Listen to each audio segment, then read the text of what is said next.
Magandang araw sa lahat. 3 days ago, I had a series of communications with an overseas Filipino worker. She is still abroad. Her problem is about her loan. She borrowed the sum of 50,000 pesos here in the Philippines. And she already paid a total sum of 80,000. So, there is already an overpayment in the sum of 30,000.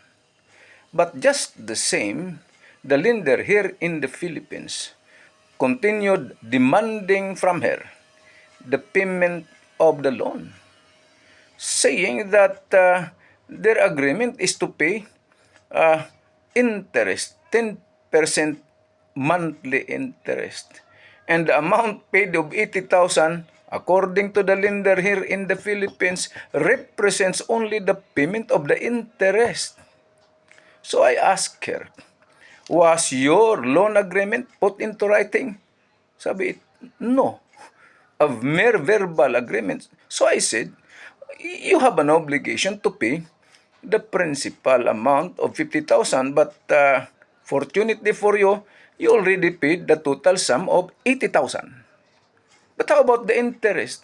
Now, since your agreement was not put into writing, you are not bound to pay the interest of 10% a month. 10% a month. Why not bound? Because according to the Civil Code, Article 1956 of the Civil Code, well, with respect to the payment of interest in a loan, it should be put into writing. If not in writing, then the agreement as to payment of interest is what? Null and void. So I said, do not worry. Do not pay anymore because there was already overpayment. Okay, now, what is still bothering here is that the lender is threatening to file a complaint against her before the barangay and eventually to file a small claim before our courts. And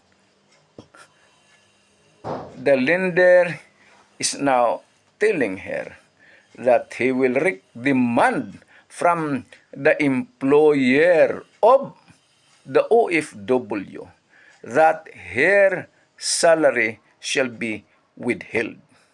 And because of this situation, she's now suffering from stress and worse, she's entertaining committing suicide. So I said, do not mind the threatening remarks anymore of the lender because you already paid your obligation of 50,000, and in fact there is an overpayment of 30,000.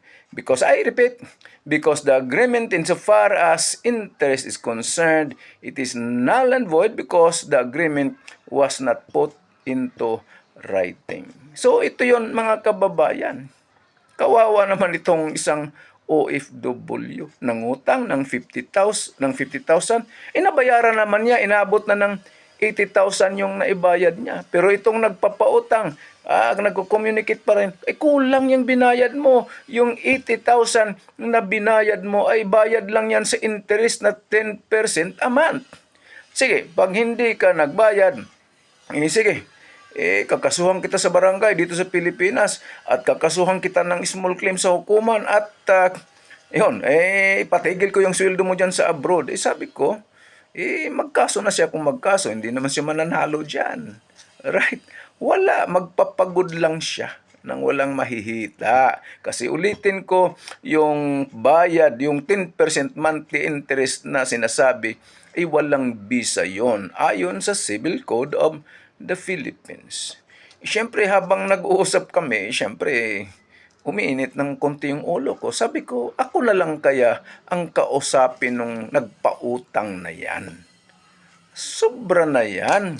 Bayad na. O kayong mga nangutang ay natural bayaran ninyo. Kayo namang nagpapautang, huwag naman kayong mang-abuso. Huwag. Okay, hinahamon ko yung nagpautang. Doon pumunta ka sa hukuman, magsampa ka ng kaso. Mananalo ka, talo ka. Okay? O sana nakatulong na naman itong aming tanggapan sa larangan ng batas. Maraming salamat at magandang araw sa lahat.